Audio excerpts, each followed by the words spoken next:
వల్లభాయ్ పటేల్ జయంతి సందర్భంగా గుజరాత్లోని ఏక్తా నగర్లో స్టాచ్యూ ఆఫ్ యూనిటీ దగ్గర నివాళులు అర్పించారు ప్రధాని మోదీ.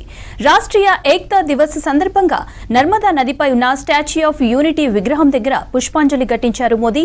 తర్వాత సర్దార్ వల్లభాయ్ పటేల్ గౌరవార్థం ఆయన జీవితాన్ని వివరిస్తూ ఆయన సాధించిన విజయాలను హైలైట్ చేస్తూ ఓ వీడియోను ఎక్స్ లో షేర్ చేశారు.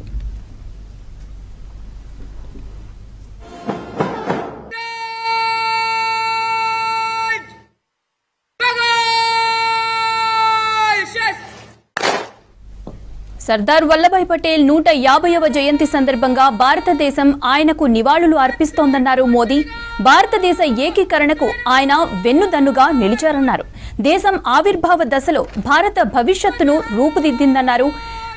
జాతీయ ఐక్యత, మంచి పరిపాలన, ప్రజా సేవల పట్ల ఆయన నిబద్ధత భవిష్యత్తు తరాలను ప్రేరేపిస్తోందన్నారు మోదీ.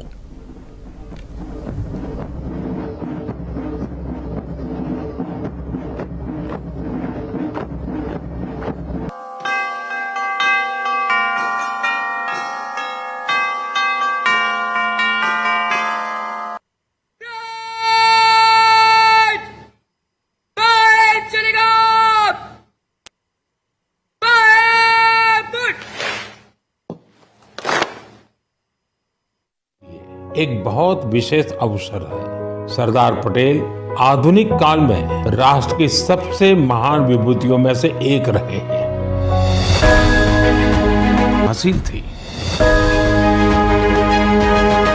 सरदार पटेल ने अपना पूरा जीवन देश की एकजुटता के लिए समर्पित कर दिया। उन्होंने भारतीय जनमानस को स्वतंत्रता आंदोलन से जोड़ा। उन्होंने आजादी के साथ किसानों के मुद्दों को जोड़ने का काम किया।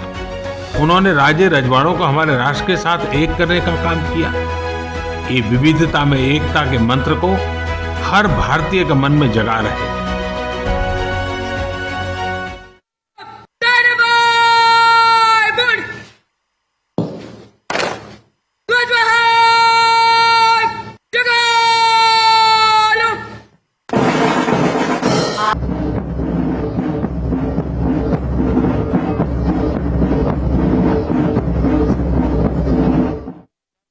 साहब ने देश की संप्रभुता को सबसे ऊपर रखा, लेकिन दुर्भाग्य से सरदार साहब के निधन के बाद के वर्षों में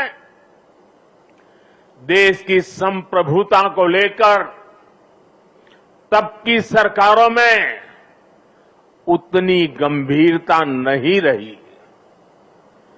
एक और कश्मीर में हुई गलतियां, दूसरी ओर पूर्वोत्तर में पैदा हुई समस्याएं और देश भर में जगह जगह पनपा नक्सलवाद, माओवादी आतंक, ये देश की संप्रभुता को सीधी चुनौतियां थी।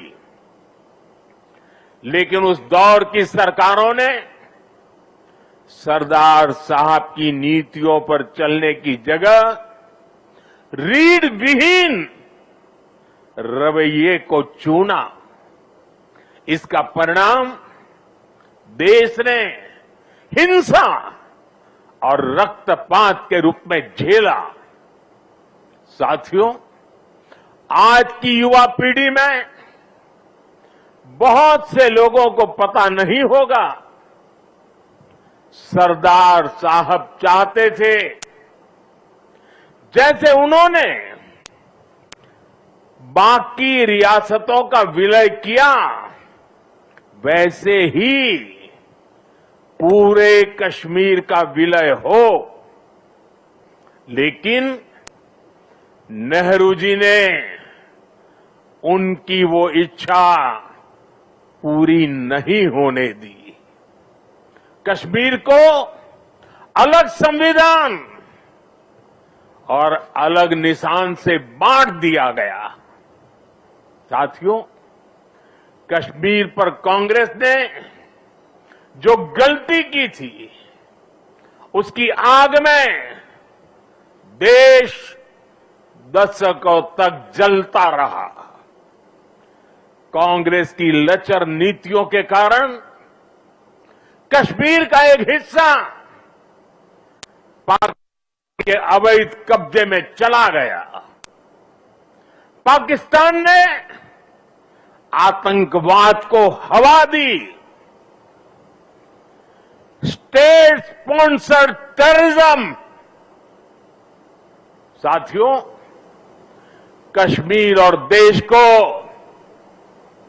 इतनी बड़ी कीमत चुकानी पड़ी, लेकिन फिर भी कांग्रेस हमेशा आतंकवाद के आगे नतमस्तक रही।